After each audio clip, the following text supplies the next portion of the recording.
Hello class 10th। मेरा नाम तुषार भारद्वाज और ये आपका अपना फेवरेट चैनल साइंस वर्ल्ड। आज के इस वीडियो में हम क्लियर करने वाले हैं कि बैलेंसिंग कैसे की जाती है, बैलेंसिंग का क्या मतलब होता है।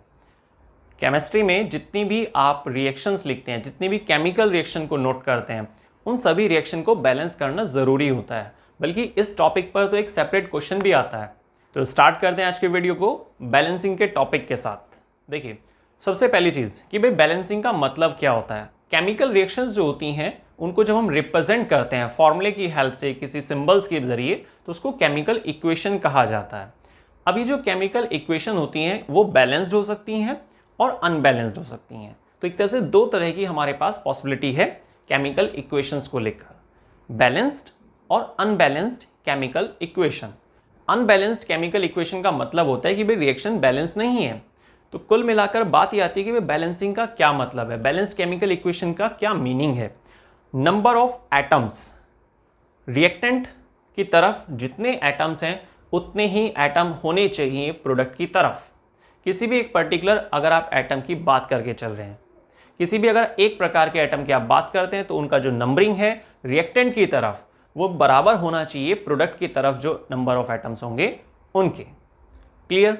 अब इस चीज को हम बहुत सारे एग्जांपल्स के जरिए समझने वाले हैं। चलिए देखते हैं। Number first example, potassium chlorate. Potassium chlorate का फॉर्मूला होता है KClO3। क्या होता है? KClO3, potassium chlorate. Potassium chlorate को अगर आप हीट करते हैं, ठीक है, ये हीट का सिंबल है। आप वैसे वर्ड्स की लेटर्स की फॉर्म में भी लिख सकते हैं। बाकी केमिस्ट्री में जो चैप्टर है आपका first chapter chemical reaction and equation, इसमें कुछ सिंबल्स दिए हुए हैं। सिंबल्स पर भी हमारी एक सेपरेट वीडियो गई थी, आपने उसको देखा भी होगा, और अगर नहीं देखा है तो आपको डिस्क्रिप्शन बॉक्स में उसका लिंक मिलेगा, वहां से उसको एक बार फिर से रिवाइज कर सकते हैं। तो पोटेशियम क्लोराइड को अगर आप हीट देते हैं तो क्या बनता है? KCl, potassium chloride plus oxygen gas. ठीक है, अब हमें चेक करना है कि भाई क्या ये रिएक्शन बैलेंस्ड है या अनबैलेंस्ड है। देखिए कैसे चेक करते हैं इसको। सबसे पहले तो आप ये चेक कीजिए कि रिएक्टेंट कितने हैं यहाँ पर और प्रोडक्ट कितने हैं। रिएक्टेंट इसको बोलेंगे और प्रोडक्ट इनको कहा जाता है। तो दो प्रोडक्ट हैं और एक रिएक्टेंट है। तो जो रिएक्टेंट है जिसका नाम क्या है? Potassium chlorate. Potassium chlorate heat मिलने पर टूट रहा है दो अलग अलग चीजों में, पोटेशियम क्लोराइड में प्लस ऑक्सीजन गैस में। ठीक है, तो ये जो रिएक्टेंट है, इस रिएक्टेंट में एक पोटेशियम है। प्रोडक्ट की तरफ आप चेक कीजिए, टोटल कितने पोटेशियम आ रहे हैं? सिंगल पोटेशियम आ रहा है। तो पोटेशियम तो बराबर है, इक्वल है, लेकिन क्लोरीन एक है और यहां पर भी क्लोरीन एक है, ये भी अच्छी बात है। ऑक्सीजन को चेक करिए, ऑक्सीजन 3 है। यहां पर कितने ऑक्सीजन है? यहां पर 2 ऑक्सीजन है ना। तो ये ऑक्सीजन जो है, ये वाला, ये गड़बड़ कर रहा है। तो इसलिए हमें क्या करना होगा? इसके नंबर को बैलेंस करना होगा। अब बैलेंस के लिए हम क्या करते हैं? कोई इसमें फॉर्मूला नहीं है, आपको क्या करना है? अलग अलग नंबरिंग से मल्टीप्लाई करके देखना है और साथ में चेक करते रहना है कि भाई रिएक्टेंट की साइड जो भी आप बैलेंस करना चाह रहे हैं, जिस भी प्रकार के एटम को बैलेंस करना चाह रहे हैं, क्या उसका टोटल नंबर बराबर हो गया है प्रोडक्ट की तरफ वाले एटम्स के या नहीं हुआ है ना। पोटेशियम लेके चल रहे हैं तो पोटेशियम को लेकर चेक करेंगे प्रोडक्ट की तरफ। अगर आप ऑक्सीजन लेकर चल रहे हैं तो फिर ऑक्सीजन एटम को बैलेंस करके चलेंगे। ऑक्सीजन वाले को पोटेशियम से कंपेयर नहीं करना है, ठीक है, सेम टाइप, ध्यान रखना। अब देखिए, पोटेशियम और क्लोरीन की बात तो ठीक है, लेकिन इस ऑक्सीजन का जो नंबर है 3, ये गड़बड़ कर रहा है, क्योंकि रिएक्टेंट की तरफ 3 है लेकिन प्रोडक्ट की तरफ कितने हैं? सिर्फ 2। तो आप क्या करेंगे? यहां पर 2 से मल्टीप्लाई करेंगे। तो जब आप 2 की मल्टीप्लीकेशन करते हैं, कभी भी आप ऐसा नहीं करेंगे कि 2 को आपने बीच में लगा दिया। जो भी कंपाउंड होता है उसके स्टार्टिंग में 2 लगाएंगे, और अगर आपने स्टार्टिंग में 2 लगाया, इसका मतलब क्या हुआ कि ये 2 सबसे मल्टीप्लाई कर रहा है, पोटेशियम से, क्लोरीन से, ऑक्सीजन से, सबसे। तो अब पोटेशियम कितने हो गए? 2, क्लोरीन कितने हो गए? 2, और ऑक्सीजन कितने हो गए? 2 3 जा 6, तो 6 ऑक्सीजन हो गए, है ना। अब यहां पर चेक कीजिए आप, पोटेशियम एक ही रह गया, कोई बात नहीं, 2 से मल्टीप्लाई कर देते हैं। पोटेशियम 2 हो गए, ठीक है, क्लोरीन 2, यहां पर भी 2। अब ऑक्सीजन कितने हो गए थे रिएक्टेंट की तरफ? 2 3 जा 6, और यहां पर है 2। तो अगर हम इसको 3 से मल्टीप्लाई कर देते हैं तो ये रिएक्शन बैलेंस हो जाती है। यही थी बैलेंसिंग। बैलेंसिंग एक बहुत ही इंपॉर्टेंट टॉपिक है बहुत बार एग्जाम में सेपरेट क्वेश्चन आता है कि कुछ रिएक्शन दी जाती हैं और उनको बैलेंस करने के लिए बोला जाता है। तो बैलेंस तभी कर पाएंगे क्योंकि इसका कोई फार्मूला नहीं है कि आप फार्मूला याद कर लेंगे और फटाफट से उसको यूज करके बात खत्म हो जाएगी। यहां पर आपको अलग अलग नंबर को इस्तेमाल करके ट्राई करना होता है कि भाई अलग अलग नंबर को यूज करना होता है, चेक करना होता है कि क्या एटम्स का जो नंबरिंग है वो बराबर हो गया रिएक्टेंट और प्रोडक्ट का या नहीं हुआ है। ठीक है, तो फॉर्मूला कुछ नहीं है, सिर्फ प्रैक्टिस पे डिपेंड करता है। तो ये हमारा फर्स्ट एग्जांपल था। अब आते हैं next, number second, lead nitrate PbNO3। अब देखिए नाइट्रेट जो होता है ना, नाइट्रेट की वैलेंसी होती है 1 -1, लेड की वैलेंसी होती है +2। तो फर्स्ट की वैलेंसी सेकंड के नीचे।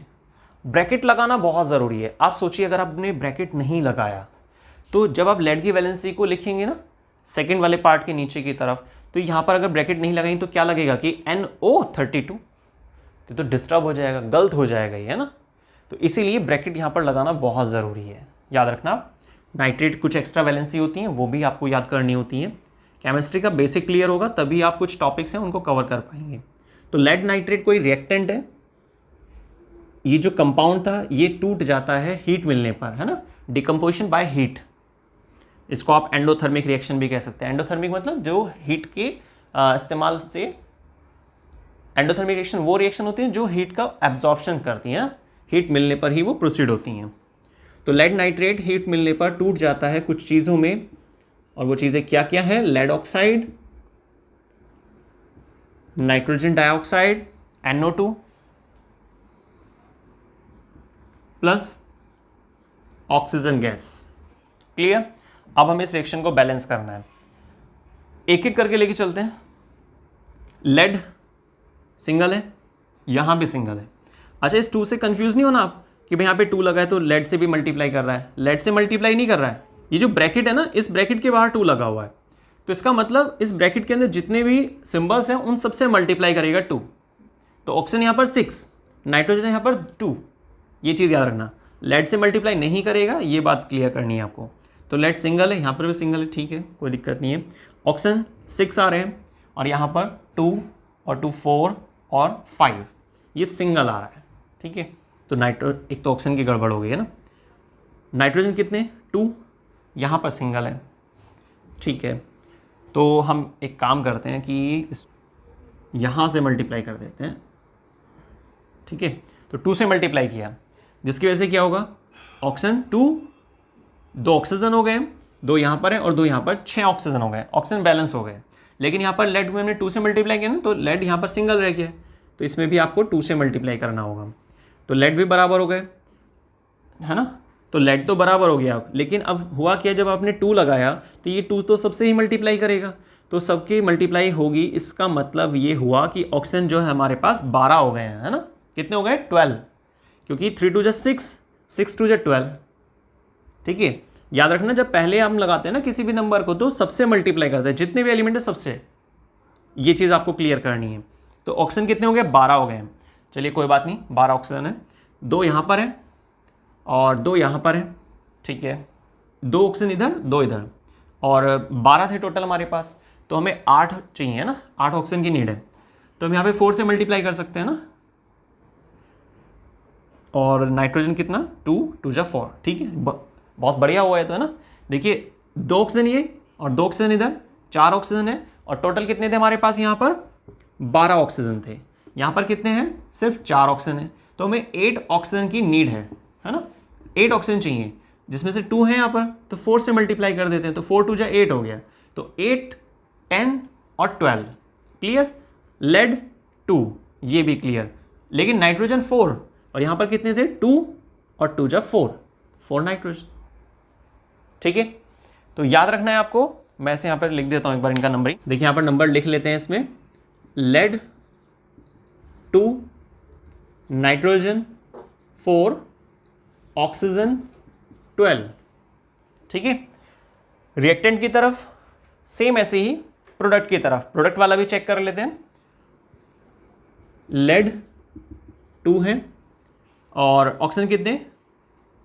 2 + 2 4 और 8 12, ऑक्सीजन 12 और नाइट्रोजन 4।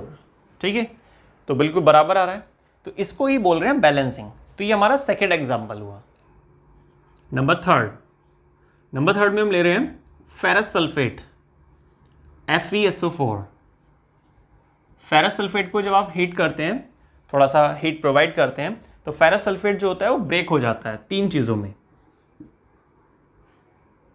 Fe2O3 फेरिक ऑक्साइड, है ना, ferric oxide plus sulphur dioxide और सल्फर ट्राइऑक्साइड। ठीक है, तो ये 3 चीज़ें बन रही हैं, तो 3 प्रोडक्ट है हमारे पास और एक रिएक्टेंट है। अच्छा, रिएक्टेंट और प्रोडक्ट को पहचानने का एक और सिंपल तरीका होता है कि ये जो एरो होता है ना, इस एरो का जो हेड पार्ट होता है, हेड की तरफ जो भी चीज़ें होती हैं उसको प्रोडक्ट बोलते हैं, और इस एरो का जो टेल पार्ट है, टेल की तरफ जो चीज़ें होती हैं उसको रिएक्टेंट कहते हैं। क्या बोलते हैं उसको? रिएक्टेंट। ठीक है, अब इसमें हमें बैलेंसिंग करनी है ना, तो पहले चेक करके देखते हैं। Fe कितने हैं यहाँ पर? सिंगल, यहाँ पर 2 है, तो सीधी सी बात है आपको 2 से मल्टीप्लाई करना पड़ेगा। और जैसे ही आपने यहाँ पे 2 से मल्टीप्लाई किया ना, तो ये 2 सबसे मल्टीप्लाई होगा, मैंने आपको बताया था, है ना। तो आयरन तो ठीक है, Fe मतलब आयरन, तो Fe तो पहले ही बैलेंस हो गया है, लेकिन SO4 कितना हो गया है? SO4 कितना? 2 से मल्टीप्लाई कर रहा है। लेकिन एक खास चीज़ जो आपको इस तरह की रिएक्शन में ध्यान रखनी होती है, आप ध्यान से चेक कीजिए इस रिएक्शन में कि SO4 लेफ्ट साइड में तो है, रिएक्टेंट की तरफ है, पर प्रोडक्ट की तरफ SO4 नहीं है। और अगर ऐसा कोई केस बन रहा है किसी रिएक्शन में, तो आपको क्या करना है कि भाई S अलग और O को अलग से काउंट करेंगे। अगर बाई चांस मान लेते हैं ऐसा नहीं है, पर समझने के लिए प्रोडक्ट की तरफ भी SO4 होता और रिएक्टेंट की साइड भी SO4 होता, तो हम उस पूरे सेट को एक साथ रखकर चलते हैं। लेकिन अगर कोई चीज़ रिएक्टेंट की तरफ है पर प्रोडक्ट की साइड नहीं है, तो ऐसे में हम क्या करते हैं? S को अलग से काउंट करेंगे और O को सेपरेट काउंट करेंगे। ठीक है, ये चीज़ याद रखना आप। तो 2 की मल्टीप्लाई हमने की, तो इसका मतलब 2 आयरन हो गए हैं, यहाँ पर भी 2 आयरन है, क्लियर हो गया है। अब सल्फर कितने हो गए? 2, यहाँ पर भी 2 सल्फर है, 1 2। इस 2 की मल्टीप्लाई जब आप ऑक्सीजन से करेंगे तो 4 2 8 हो जाएगा, तो 8 ऑक्सीजन है यहाँ पर। और यहाँ पर कितने हैं? 3 3 6 और 2 8। क्लियर? तो सिर्फ एक 2 को लगाने से रिएक्शन फुल्ली बैलेंस्ड हो चुकी है।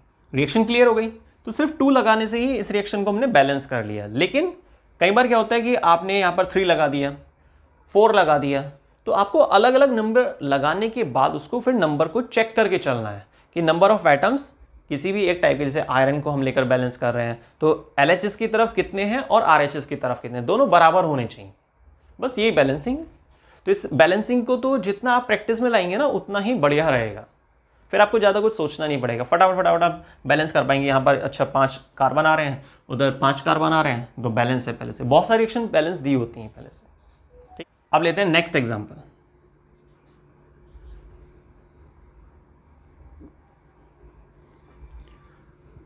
लाइमस्टोन CaCO3 हीट मिलने पर टूट जाता है कुछ चीज़ों में CaO प्लस CO2। चूना पत्थर, क्या बोलते हैं इसको? लाइमस्टोन। कैल्शियम कार्बोनेट भी कह सकते हैं आप इसे। केमिकल बेसिस पे तो इसको कैल्शियम कार्बोनेट भी बोला जाता है, लेकिन जो कॉमन नेम है उसमें हम इसे क्या बोलते हैं? लाइमस्टोन। लाइमस्टोन ब्रेक होने के बाद 2 चीज़ें बना रहा है, एक तो क्विक लाइम और कार्बन डाइऑक्साइड। क्विक लाइम मतलब कैल्शियम ऑक्साइड। ठीक है, अब हम इसको चेक करते हैं कि क्या ये रिएक्शन बैलेंस है या नहीं। अगर बैलेंस है तो बहुत अच्छी बात है, और बैलेंस नहीं है तो भी ठीक है, उसको हम बैलेंस कर लेंगे, है ना। तो कैल्शियम एक है, यहाँ पर भी एक कैल्शियम है, बराबर है। CO3 यहाँ पर है, पर यहाँ कहीं पर भी CO3 नहीं है। इसका मतलब मैंने आपको पहले बताया था ना, इससे जस्ट पहले वाली रिएक्शन में, कि ऐसी इस कंडीशन में क्या करना होता है आपको? पार्ट्स में लेते हैं उसको, है ना, कार्बन अलग और ऑक्सीजन अलग। तो एक कार्बन है, यहाँ पर एक कार्बन है, ठीक है, ऑक्सीजन 3 आ रहे हैं और यहाँ भी ऑक्सीजन 3 आ रहे हैं। तो इसका मतलब ये रिएक्शन पहले से ही बैलेंस थी। ठीक है, सिर्फ हमें चेक करने के लिए ही इसको दिया गया कि भाई रिएक्शन को बैलेंस करो। तो हमने चेक किया, अपने जो भी तरीके थे उसको इस्तेमाल किया और देखा तो कि भाई रिएक्शन बैलेंस है। क्लियर? रिएक्शन समझ में आ रही है आपको? कमेंट करके ज़रूर बताइएगा। कोई भी अगर आपको प्रॉब्लम लगती है किसी भी टॉपिक में तो आप प्लीज़ मुझे कमेंट ज़रूर कीजिए। कोशिश की जाएगी जल्द से जल्द उसका रिप्लाई करने की, उस प्रॉब्लम को सॉर्ट आउट करने की। और अगर आपको वीडियोस बहुत पसंद आती हैं, बहुत अच्छी लगती हैं, तो आप प्लीज़ लाइक ज़रूर कीजिएगा, शेयर कीजिए इन वीडियोज़ को सभी फ्रेंड्स के साथ अपने, ठीक है? और अगर सब्सक्राइब नहीं किया आपने हमारे चैनल को तो प्लीज़ सब्सक्राइब भी कीजिए। चलिए आगे चलते हैं नेक्स्ट एग्जाम्पल पर। Number 5 MnO2 manganese. देखिए एक तो होता है मैग्नीशियम, वो Mg होता है, एक होता है Mn। वो बाई चांस की बात दोनों की वैलेंसी सेम है, वो एक अलग बात है।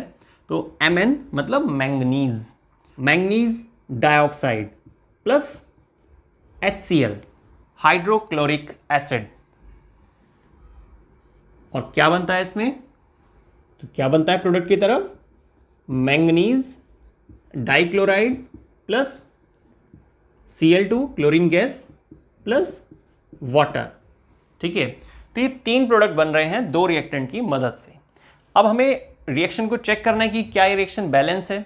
बैलेंस नहीं है तो फिर इसको बैलेंस करना है, ठीक है? और बाई चांस बैलेंस है पहले से तो फिर तो बहुत अच्छी बात है। पर लेकिन ये तो आपको क्लियर हो गया कि रिएक्शन बैलेंस नहीं है। कैसे पता चला? क्लोरीन देखो ना आप, सिंगल क्लोरीन है और यहाँ पर 4 क्लोरीन आ रहे हैं। तो चलिए बैलेंस करना स्टार्ट करते हैं। सिंगल मैंगनीज है, यहाँ पर भी सिंगल है, बराबर है, ठीक है, इसको छेड़ना नहीं है ना। ऑक्सीजन कितने हैं? 2, और वहाँ पर एक ही ऑक्सीजन है ना। तो पहले तो हम इसको ही 2 से मल्टीप्लाई कर देते हैं, तो ऑक्सीजन बैलेंस हो गया है। लेकिन जैसे हमने वहाँ पर 2 से मल्टीप्लाई किया ना, तो हाइड्रोजन देखिए कितने हो गए? 4 हो गए हैं, और यहाँ पर कितने हैं? सिर्फ 1 हाइड्रोजन है। तो इसलिए हम इसको भी 4 से मल्टीप्लाई कर देते हैं। अब देखिए यहाँ पर मैंगनीज ये बैलेंस हो चुका है, ऑक्सीजन वो बैलेंस हो चुका है, हाइड्रोजन वो भी बैलेंस है, और क्लोरीन वो भी बैलेंस है, ठीक है? तो इस तरीके से बैलेंसिंग करनी होती है। अब आपको थोड़ा कॉन्फिडेंस और बढ़ गया होगा कि अच्छा बैलेंसिंग बहुत ईजी टॉपिक है ना। बहुत सारी बुक्स में क्या ना 3-3, 4-4 पेज भरे हुए हैं बैलेंसिंग के टॉपिक को समझ। इसमें कुछ नहीं है, आपको क्या करना है, एक रिएक्शन को ईमानदारी से खुद से बैलेंस करके देखना है। उसके बाद दूसरी रिएक्शन करेंगे, टाइम कम लगेगा, थर्ड रिएक्शन को लेंगे और कम टाइम लगेगा, और आपको 8-10 एग्जाम्पल कवर कर लेने हैं, प्रैक्टिस कर लेने हैं, तो टॉपिक आपका खत्म, ठीक है? और ये एक ऐसा टॉपिक है जो आगे तक काम आएगा। ऐसा नहीं है सिर्फ 10th के लिए है ये। बैलेंसिंग तो 9th से शुरू हो जाती है, क्योंकि रिएक्शंस वगैरह आनी स्टार्ट हो जाती हैं और आगे तक चलती रहेंगी, ठीक है? तो एक एक करके टॉपिक समझेंगे तो बहुत आसानी से समझ में आएगा आपको और अच्छी पकड़ बन जाएगी आपकी। अब लेते हैं next example number 6, sulphur dioxide. Sulphur dioxide plus hydrogen sulphide, H2S, hydrogen sulphide. Reaction होने पर क्या बनाते हैं ये? सल्फर डाइऑक्साइड की जब रिएक्शन कराएंगे आप हाइड्रोजन सल्फाइड से, तो बनेगा इसमें एक तो वाटर बनेगा, H2O सल्फर, ठीक है? तो यहाँ पर 2 रिएक्टेंट है और 2 ही प्रोडक्ट है। तो अब हमें इसे बैलेंस करना है ना, ठीक है? तो सल्फर एक है, नहीं एक नहीं है भाई, 2 सल्फर है ना, ठीक है?